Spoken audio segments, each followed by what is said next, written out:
Hi,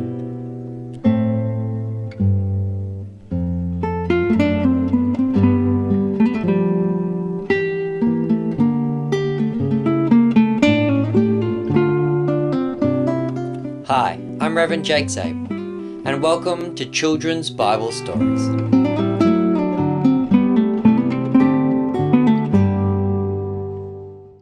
Alright children, our Bible story for today is going to be the story of the arrest of Peter. Now this one might be a bit of a longer episode, mostly just because there is a lot of things in this story that gets covered. So there's a lot of stuff that we're going to talk about in this episode. So it might be a little bit longer. But here today to help me is my acolyte helper, Heinrich. Hello. And so our story starts with the apostles still preaching and teaching in Jerusalem. So back earlier in the book of Acts, St. Paul, before he was St. Paul, when he was Saul, was going around persecuting the church, and it said that all the Christians except the apostles scattered. So the apostles stayed in Jerusalem where they kept preaching and teaching, and all the other Christians ran away.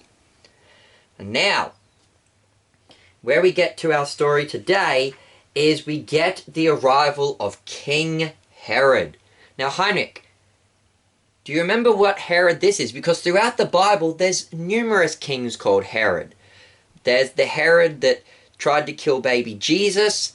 There's Herod Archelaus, who took over his throne in Jerusalem.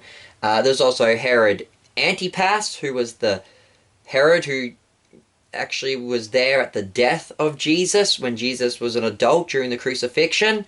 There's also Herod Philip. There's a bunch of Herods. Do you remember what the name of this Herod was? This was Herod Agrippa the First. That's right. So the reason why this is Agrippa the First is because there are two Agrippas. Both of them are mentioned in the book of Acts. Herod Agrippa II, which is the son of Agrippa the First, he will meet with St. Paul in the end of the book of Acts. So this is Herod Agrippa the First. Now, Herod Agrippa the First is actually the grandson of Herod the Great, which is the Herod that tried to kill baby Jesus. He's the Herod that the wise men came and talked to. So Herod's family weren't the nicest of people. And Herod had two sons named Archibulus and Alexander. And they were his oldest children, and so they were the next in line for the throne. And they once plotted to try and kill Herod the Great and take the throne. But Herod the Great found out about this, and he had them killed instead.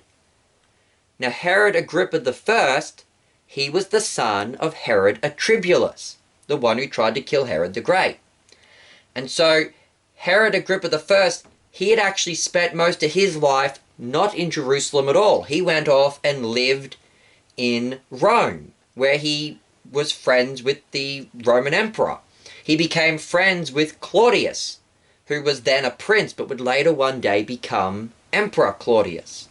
He's the emperor who kicked all the Christians out of Rome. And so Herod Agrippa, he managed to pull a lot of strings and work through the Roman government to make sure that he got all the territory. So it took him a while, but he took the territory of Herod Philip, then he took the territory of Herod Antipas, and then the territory that used to belong to Herod Archelaus. You might remember in the Gospels that there wasn't a Herod in Jerusalem when Jesus was crucified. Who was in charge of Jerusalem when Jesus was crucified? Pontius Pilate. That's right. So Archelaus had been naughty, and the Roman government had taken away his throne and handed it over to a governor who would oversee the land instead. And during the crucifixion of Jesus, that governor was Pontius Pilate. Now, there were several different governors over the years, and Herod Agrippa made sure that they stopped being governors over that land, and then instead that land was given to him. And so Herod Agrippa managed to rule over all the land that his grandfather, Herod the Great, had originally ruled over. And also, Herod Agrippa was the first one after his father to start calling himself King of the Jews again. So Herod the Great had called himself King of the Jews, but none of his sons, whether it was Antipas, Archelaus, or Philip, had ever used the term King of the Jews. Herod Agrippa I was the first one to start calling himself King of the Jews again. And so he was a very prideful man. He thought a lot about himself. And he was getting fed up with all these Christians causing trouble in his new kingdom. And so one day when the apostles were preaching, he attacked them and he took James, the brother of John, the son of Zebedee, so James the Great, and had him executed with the sword. They killed him. And so that, children, is the story of the death of St. James. And then the Bible says when Herod saw that this made the Jews happy, what did he do next, Heinrich? Planned to kill Peter too. Yeah, so he got Peter and he arrested him. And all the other apostles, they've now run away because they don't want to be arrested or killed. And Herod got Peter and he was going to have him executed too.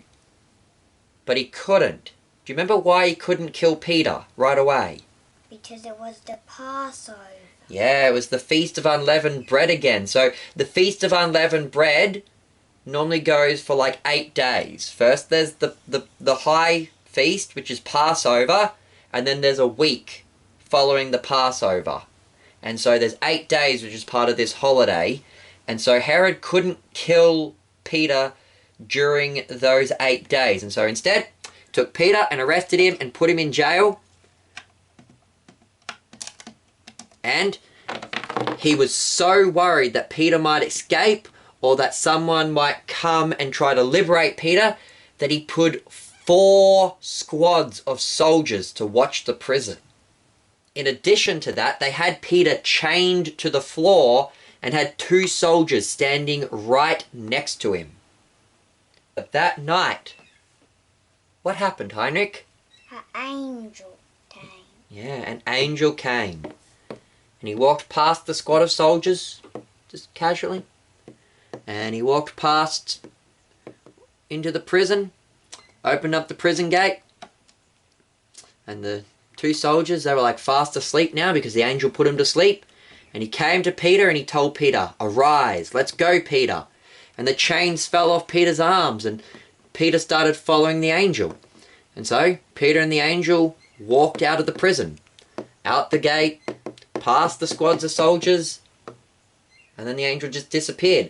And the Bible tells us that the whole time Peter was being walked out, he thought it was a dream or a vision from God, that God was giving him a vision of what would happen. But this was actually happening. And so Peter was in such a daze, and when he finally got outside the prison and the angel left, he realized, it's not a dream, I'm actually outside the prison. And so he decided at that point that he was going to run to the house of a woman named Mary, who was the mother of John named Mark. Now, Heinrich, do you remember who that is then? Who's John Mark? Mark. Yeah, he's Mark who wrote what? The Gospel. Yeah, John Mark is the Mark who wrote the Gospel of Mark. And he becomes a good friend of St. Peter. Peter will write in his epistle that he considers Mark to be like a son to him. So Mark and Peter were good friends. Peter was almost like a father to Mark. And so Peter came running to their house, and he came to, they had a gate there, and he came to the gate and he called to him and said, "It's me, Peter, let me in." And then a servant girl named Rhonda, she ran down to the gate to see who it was, and he said, "Who's there?" And Peter says, "It's me, Peter, let me in." And she was overwhelmed. She said, "It's Peter, he's out of prison." And she didn't let him in straight away. She ran to go tell Mark and the others. He says, Peter's here, he's at the gate." And they said, "Surely not. Peter's locked up in prison. He's chained with 2 guards either side, and there's 4 squads of soldiers guarding the prison. That can't be Peter. It must be his Angel. That's right, Heinrich. They said it must be Peter's angel. And now this is an interesting Bible verse as well. Like I said, This is a bit of a longer story, children, because there's so much we got to talk about in this video. They didn't say it was Peter's Spirit. Yeah, they didn't say it was Peter's spirit. Some commentators say, oh, she thinks she's talking to the ghost of Peter. But they didn't say it was Peter's ghost. They didn't say it was Peter's spirit. They said it was Peter's Angel.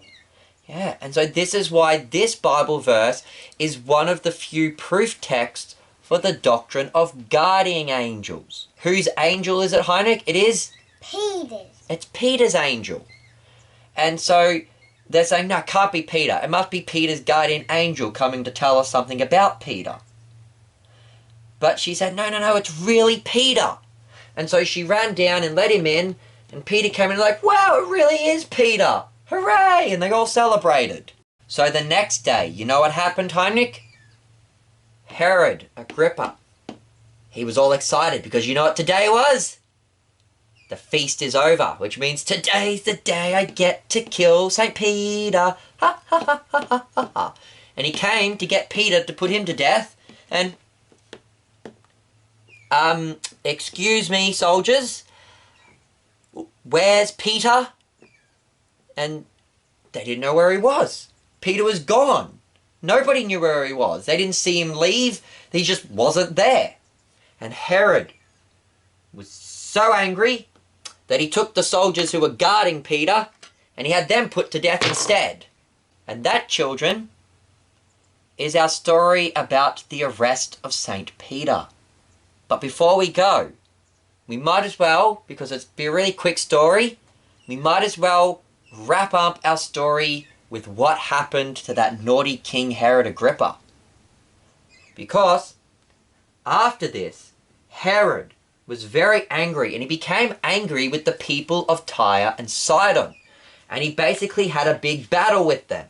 But the people of Tyre and Sidon, they became friends with a man named Blastius, who was the, personal aide, royal advisor to King Herod, and convinced him to, make peace with the people of Tyre and Sidon and to not kill them instead.